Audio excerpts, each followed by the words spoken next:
بسم اللہ الرحمن الرحیم، اللہم صلی علی محمد وعلی آل محمد وعطرتہ بعدد کل معلوم لک۔ السلام علیکم ناظرین، سیرت النبی صلی اللہ علیہ وآلہ وسلم کی 28ویں نشست میں خوش آمدید۔ پچھلی نشست میں آپ نے سنا کہ رسول اللہ صلی اللہ علیہ وسلم اور حضرت ابوبکر صدیق رضی اللہ تعالیٰ عنہ غار ثور تک کس طرح سے پہنچے۔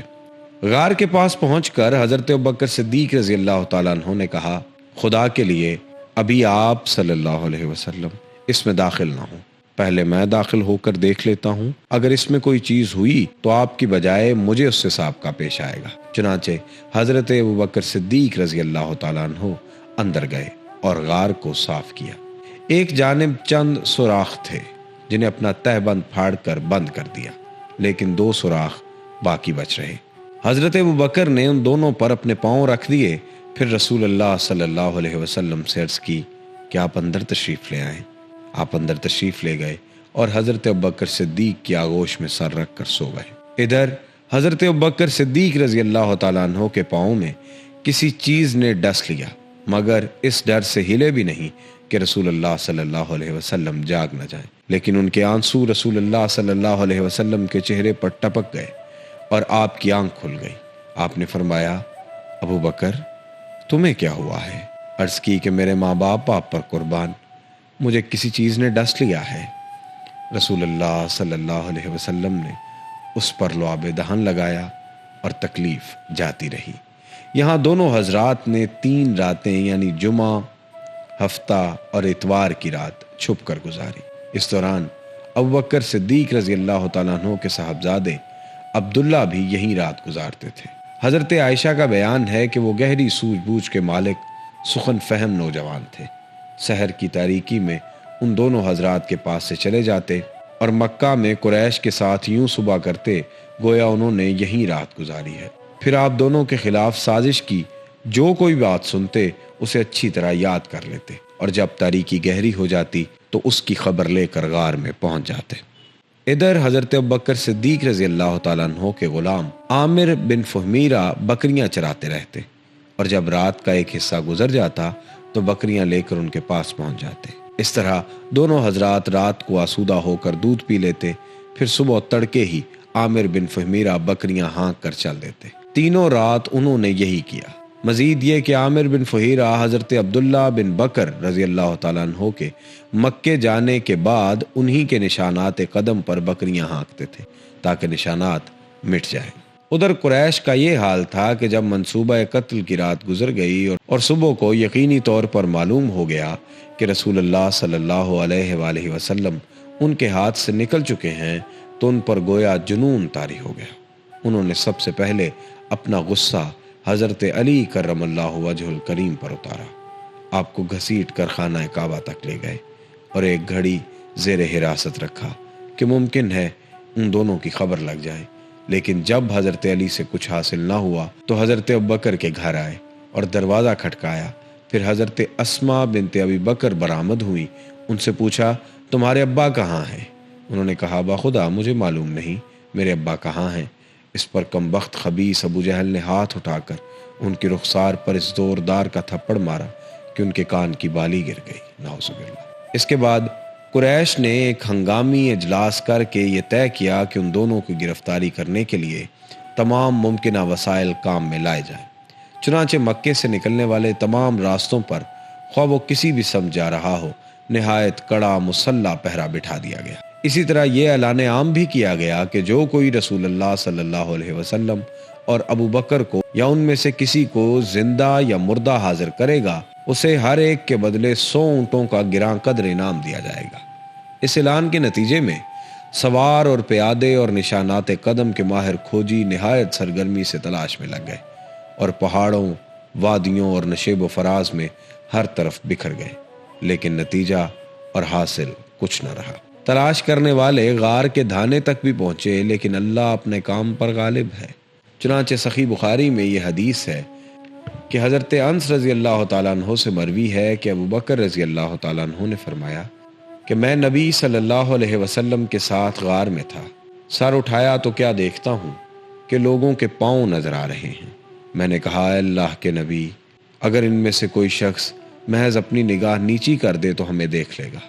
آپ نے فرمایا ابو بکر خاموش رہو، ہم دو ہیں جن کا تیسرا اللہ ہے۔ ایک روایت کے یہ الفاظ ہیں کہ ابو بکر ایسے دو آدمیوں کے بارے میں تمہارا کیا خیال ہے کہ جن کا تیسرا اللہ ہے؟ حقیقت یہ ہے کہ یہ ایک معجزہ تھا جس سے اللہ نے اپنے نبی کو مشرف فرمایا۔ چنانچہ تلاش کرنے والے اس وقت واپس چلے گئے جب آپ کے درمیان اور ان کے درمیان چند قدم سے زیادہ فاصلہ باقی نہ رہ گیا تھا۔ جب جستجو کی آگ بجھ گئی، تلاش کی تگودو رک گئی اور 3 روز کے مسلسل اور بے نتیجہ دوڑ دھوپ کے بعد قریش کے جوش و جذبات سرد پڑ گئے، تو رسول اللہ صلی اللہ علیہ وآلہ وسلم اور حضرت ابوبکر رضی اللہ تعالیٰ عنہ نے مدینہ کے لیے نکلنے کا عزم فرمایا۔ عبداللہ بن ارقیت جو صحرائی اور بیابانی راستوں کا ماہر تھا، پہلے ہی اجرت پر مدینہ پہنچانے کا معاملہ طے ہو چکا تھا۔ یہ شخص ابھی قریش ہی کے دین پر تھا لیکن قابل اطمینان تھا، اس لیے سواریاں اس کے حوالے کر دی گئی تھیں اور طے ہوا تھا کہ 3 راتیں گزر جانے کے بعد وہ دونوں سواریاں لے کر غار ثور پہنچ جائے گا۔ چنانچہ جب دوشمبہ کی رات آئی جو ربیع الاول سن 1 ہجری کی چاند رات تھی اور 12 ستمبر کا دن تھا، تو عبداللہ بن ارقیت سواریاں لے کر آ گیا، اور اسی موقع پر ابوبکر رضی اللہ تعالیٰ عنہ نے رسول اللہ صلی اللہ علیہ وسلم کی خدمت میں افضل ترین اونٹنی پیش کرتے ہوئے گزارش کی کہ آپ میری ان 2 سواریوں میں سے ایک قبول فرما لیں۔ رسول اللہ صلی اللہ علیہ وسلم نے فرمایا کہ قمیۃً لوں گا۔ ادھر اسماء بنت ابی بکر بھی زیادہ سفر لے کر آئیں، مگر ان میں لٹکانے والا بندن لگانا بھول گئی۔ جب روانگی کا وقت آیا اور حضرت اسماء نے توشہ لٹکانا چاہا تو دیکھا کہ اس میں بندن ہی نہیں، تو انہوں نے اپنا پٹکا یعنی کمر بند کھولا اور 2 حصوں میں چاک کر کے ایک میں توشہ لٹکا دیا اور دوسرا کمر میں باندھ لیا۔ اسی لیے ان کا لقب ذات الناطقین پڑ گیا۔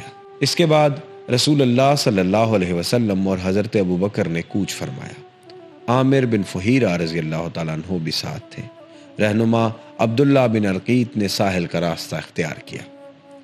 غار سے روانہ ہو کر اس نے سب سے پہلے یمن کے رخ پر چلایا اور جنوب کی سمت خوب دور تلک لے گیا، پھر پچھم کی طرف مڑا اور ساحل سمندر کی طرف رخ کیا، پھر ایک راستے پر پہنچ کر جس سے عام لوگ واقف نہ تھے شمال کی طرف مڑ گیا۔ یہ راستہ ساحل بحر احمر کے قریب ہے اور اس پر شاذ و نادر ہی کوئی چلتا ہے۔ آئیے اب رستے کے چند واقعات بھی آپ کو بتاتے چلیں۔ صحیح بخاری میں حضرت ابوبکر صدیق رضی اللہ تعالیٰ عنہ سے مروی ہے، انہوں نے فرمایا کہ ہم لوگ غار سے نکل کر رات بھر اور دن میں دوپہر تک چلتے رہے۔ جب ٹھیک دوپہر کا وقت ہو گیا، راستہ خالی ہو گیا اور کوئی گزرنے والا نہ رہا، تو ہمیں ایک لمبی چٹان دکھائی دی جس کے سائے پر دھوپ نہیں آئی تھی۔ ہم وہیں پر اتر پڑے۔ میں نے اپنے ہاتھ سے نبی صلی اللہ علیہ وسلم کے سونے کے لیے ایک جگہ برابر کی اور اس پر ایک پوستین بچھا کر گزارش کی کہ اے اللہ کے رسول آپ سو جائیں اور میں آپ کے گرد و پیش کی دیکھ بھال کیے لیتا ہوں۔ آپ صلی اللہ علیہ وسلم سو گئے اور میں آپ کے گرد و پیش کی دیکھ بھال کے لیے نکلا۔ اچانک کیا دیکھتا ہوں کہ ایک چرواہا اپنی بکریاں لیے چٹان کی جانب چلا آ رہا ہے۔ وہ بھی اس چٹان سے وہی چاہتا تھا جو ہم نے چاہا تھا، یعنی سایہ۔ میں نے اس سے کہا اے جوان تم کس کے آدمی ہو؟ اس نے مکہ یا مدینہ کے کسی آدمی کا ذکر کیا۔ میں نے کہا تمہاری بکریوں میں کچھ دودھ ہے؟ اس نے کہا ہاں۔ میں نے کہا دھو سکتا ہوں؟ اس نے کہا ہاں۔ اور ایک بکری پکڑی، میں نے کہا ذرا تھن کو مٹی، بال اور تنکے وغیرہ سے صاف کر لو۔ پھر اس نے ایک کاب میں تھوڑا سا دودھ دوہا اور میرے پاس ایک چرمی لوٹا تھا جو میں نے رسول اللہ صلی اللہ علیہ وسلم کے پینے اور وضو کرنے کے لیے رکھ لیا تھا۔ میں نبی صلی اللہ علیہ وسلم کے پاس آیا لیکن گوارا نہ ہوا کہ آپ کو بیدار کروں۔